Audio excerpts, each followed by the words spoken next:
इजहाद की नज़र उसके चेहरे पर ठहर सी गई थी। आप कुछ पुरानी बातों की यादें लिख रही थी, पुराने घर की यादें, पुराने घर की बातें। तभी हिजाब ने कहा, आपने मेरे सफ़ाहात पढ़ लिए, बहुत बुरी बात है, ऐसे किसी की ज़ाती ज़िंदगी में नहीं झांकना चाहिए। हिजाब ने माथे पर बल लाकर कहा। इजहाद 2 कदम पीछे हटा। माफ़ी चाहता हूँ, अनजाने में ना चाहते हुए मैंने आपके सफ़ाहात पढ़ लिए। आपकी बातें मेरे दिल को छूकर गुजरी हैं। कभी कभी ऐसा हो जाता है कि ना चाहते हुए भी कोई अचानक हमारी ज़िंदगी में शामिल हो जाता है और हमारी ज़िंदगी बन जाता है। इजहाद का अंदाज बहुत खूबसूरत और मासूम था। रात बहुत हो गई है, अब आप जाएं। हिजाब ने खिड़की बंद कर दी। ये तो कोई जादूगरी मालूम होता है, कितना अच्छा बोलता है, दिल पे असर करता है। माँ ठीक इसकी तारीफ करती हैं। ऐसा लग रहा था जैसे हम कई सालों से एक दूसरे को जानते हैं। इजहाद रोजाना घर का सौदा लाने जाने लगा, हर चीज जरूरत से ज्यादा लाने लगा और हर दफा अच्छा सा बहाना बना लेता।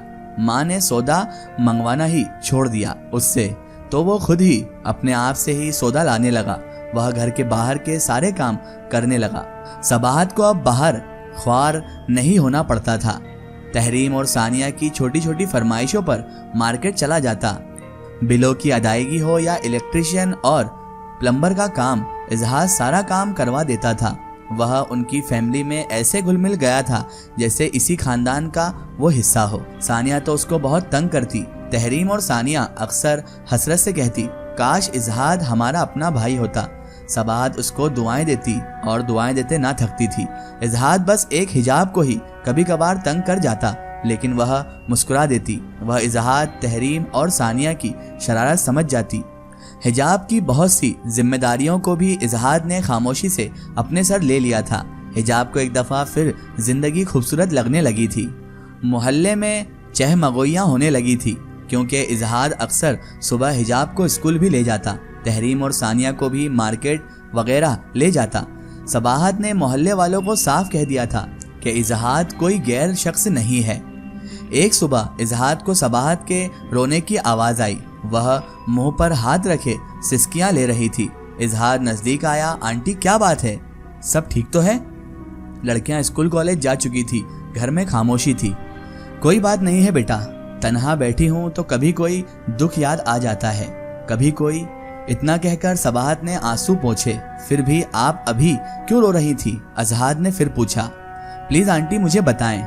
इजहाद ने पूछा तो सबाहत कहने लगी, रात मैंने ख्वाब में अपना बेटा देखा, वह तेरे जैसा कड़ियल जवान था।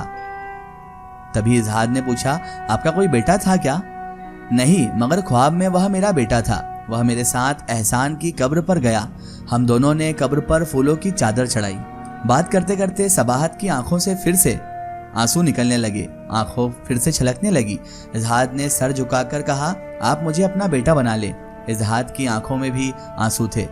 तुमने तो बेटा बनकर दिखाया है, तुम हो मेरे बेटे, मुझे आइंदा गैर मत समझना। तभी इजहाद ने कहा, ठीक है, आप भी मुझे बिला झिझक हर काम बताया करें प्लीज। इजहाद ने सीने पर हाथ रखकर कहा, आज सारा दिन हिजाब बहुत ख्वार हुई थी, तनख्वाह भी नहीं मिल सकी और जो पैसे थे वह सानिया के एडमिशन में चले गए। अपने स्कूल से सानिया के कॉलेज आते जाते अलग ख्वारी। एक दोस्त से उसने उधार लेने का सोचा मगर कल पर छोड़कर ना कह सकी। सर दर्द से फटा जा रहा था। बाबा के जनरल स्टोर पर उम्मीद लेकर गई मगर सेल्समैन ने बहाने बनाकर साफ इनकार कर दिया। वह दोनों हाथों से सर दबाती घर में दाखिल हुई। जब इजहाद से सामना हुआ तो इजहाद ने पूछा, क्या हुआ, तबीयत ठीक नहीं है क्या? हाँ, बस थकन से सर में दर्द है। हिजाब लॉन्ज में बैठ गई। सबाहत और तहरीम चादर ओढ़े निकली। हिजाब, मैं और तहरीम परवीन के घर जा रहे हैं, सानिया अंदर है, बस तुम्हारा इंतजार कर रहे थे, निकलते हैं हम अब। अल्लाह हाफिज, अल्लाह हाफिज। वह लोग निकले तो इजहाद अंदर आया। हिजाब, कुछ मेडिसिन खा लो, चाय बना दूं? मुझे बहुत अच्छी चाय बनानी आती है, इजहाद बोला। तो हिजाब बोली, अरे वाह, बना दें, चाय बना दें आप ही, देखते हैं कैसी चाय बनती है। हिजाब हंस पड़ी। वह किचन में चला गया। थोड़ी देर बाद उसने कप हिजाब के सामने रखा। हिजाब ने कप होठों से लगाया। जबरदस्त, वाकई बहुत जबरदस्त, बहुत अच्छी चाय बनाते हैं आप तो। हिजाब ने पहले घूंट में तारीफ कर दी। किस बात पर परेशान हो? इजहाद ने पूछा। नहीं, किसी बात पर नहीं, बस थकन है, वह बोली। तभी इजहाद ने कहा, तनख्वाह मिली? इजहाद ने अचानक पूछ लिया। उसने कहा, नहीं, कल और परसों भी छुट्टी है, हिजाब ने मायूस होते हुए कहा। तभी इजहाद बोला, आप मुझसे उधार क्यों नहीं ले लेती? हिजाब ने हैरानी से इजहाद को देखा और मुस्कुरा दी। बहुत पैसे हैं आपके पास लगता है, मैं जानती हूँ आप बहुत पैसे वाले हैं, मगर मुझे 2 दिन में तनख्वाह मिल जाएगी। बहुत शुक्रिया आपका पूछने के लिए। तभी इजहाद बोला, तब तक के लिए ले लो, 2 दिन के लिए। ये पैसे उधार लो मुझसे, वरना मैं आंटी को ही दे दूंगा। बेटा कहा है उन्होंने मुझे, और आप मुझे उनका बेटा नहीं बनने दे रही। इजहाद ने जेब से पैसे निकालकर हिजाब के हाथ पर रख दिए। हिजाब बस इतना ही कह सकी, चुप, ले लो बस, ज्यादा तंग नहीं किया करो मुझे। इजहाद की आवाज में आजिज़ी थी, अपनापन उसके पूरे वजूद में झलक रहा था। हिजाब ने चुप करके पैसे रख लिए और आहिस्ता से बोली, ये उधार है सिर्फ 2 दिनों का, तब आपने ये बेटा बन गया हूँ वाली तकरीर नहीं करनी। हिजाब ने थोड़ा रौब से भी कहा। इजहाद हंस पड़ा, जैसे आपका हुक्म हिजाब। जैसे ही उसने ये कहा तो हिजाब की धड़कनों में कुछ हुआ था, उसने आंखें चुरा ली थी। लेकिन थोड़ी देर बाद अचानक से इजहाद को देखा, वह इसको ही देख रहा था। हिजाब ने घूरा और वह गर्दन पीछे झटक कर हंसने लगा और बोला, मुझे ऐसा क्यों लगता है कि आप मेरी बचपन की कोई बिछड़ी हुई सहेली हो? हिजाब ने तभी मुस्कुराकर कहा, बचपन की तो नहीं, खैर हाँ ये कह सकते हो कि अब की सहेली हूँ। इजहाद ने मुस्कुराकर जवाब दिया। हिजाब बार बार सर दबा रही थी तो उसने ऑफर की, सर में दर्द हो तो मैं दम कर दूं? हिजाब ने आबरू उचकाकर पूछा, तो ये काम भी करते हो आप? इजहाद ने सीने पर हाथ रखकर कहा, अल्हम्दुलिल्लाह। हिजाब को याद आया, माँ उस दिन इजहाद की तिलावत की तारीफ कर रही थी, तो उसने कहा, चलें दम कर दीजिए। हिजाब ने कहा और इजहाद इसके पास सोफे पर बैठ गया। हिजाब ने सोफे से सर टिकाया। इजहाद ने उसके माथे पर हाथ रखा।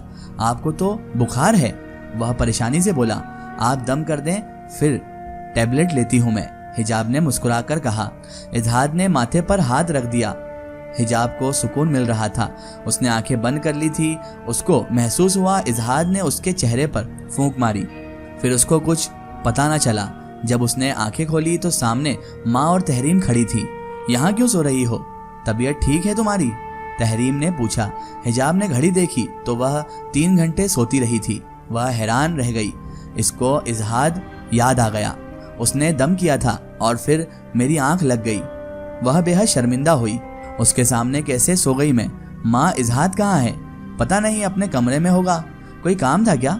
जी माँ, वैसे ही पूछा मैंने। इतने में इजहाद अंदर आया। आंटी, वह मेरे मामू ने मेरे लिए किचन का सामान भिजवाया है, सौदा सलफ। उनको लगता है कि मैं खुद खाना वाना पकाता हूँगा। अब ये सब मैं किचन में रख रहा हूँ। वह बड़े बड़े थैले अंदर लाने लगा, तकरीबन पूरे महीने का राशन और हर चीज वाफर मिकदार में। माँ ने फौरन कहा, बेटा ये इनको वापस भिजवा दो फौरन, और समझाओ कि तुम इधर हमारे साथ रहते हो, इन सब की जरूरत नहीं है। तभी इजहाद बोला, आंटी अब कोई फायदा नहीं, वह गांव वापस चले गए हैं, आइंदा के लिए समझा दूंगा। इजहाद ने सर झुकाकर कहा। हिजाब सब समझ गई थी। वो इजहाद को बुरी तरह घूर रही थी। वह इसका घूरना महसूस कर रहा था, इसलिए मुस्कुरा रहा था। हिजाब ने माँ से कहा, माँ झूठ बोलना कितना बड़ा गुनाह है ना माँ? बहुत बड़ा गुनाह है ना? सबाहत ने सर हिलाया। वह और तहरीम सामान अंदर रख रही थी।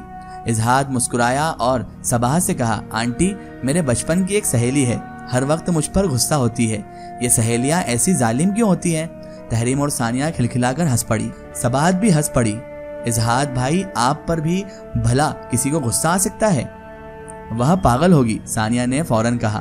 ऐसा करें, अपनी उस सहेली से शादी कर लें। तहरीम हमेशा दूर की कोड़ी लाती थी, क्योंकि जिस तरह आप बेबस नजर आ रहे हैं तो मुझे मामला कुछ और लग रहा है। सबाहत ने दोनों को घूरा और कहा कि फिजूल बातें नहीं करो। तहरीम इजहाद ने मुस्कुराते हुए हिजाब का सुर्ख चेहरा देखा। हिजाब तहरीम की बात पर बुरी तरह सटपटाई थी। अब उसने इजहाद को घूरना बंद कर दिया था, बल्कि उसकी तरफ देख ही नहीं रही थी। इसका एक स्टोरी हम देखेंगे इसके अगले पार्ट में। दोस्तों, अगर आप भी अपनी जिंदगी की कोई सच्ची कहानी या सच्ची घटना हमारे चैनल से शेयर करवाना चाहते हैं और आप चाहते हैं कि आपकी स्टोरी भी माय स्टोरी बुक चैनल से शेयर हो, तो आप हमें हमारे फेसबुक पेज पर कांटेक्ट कर सकते हैं और अपनी स्टोरी वहां पर हमें बता सकते हैं।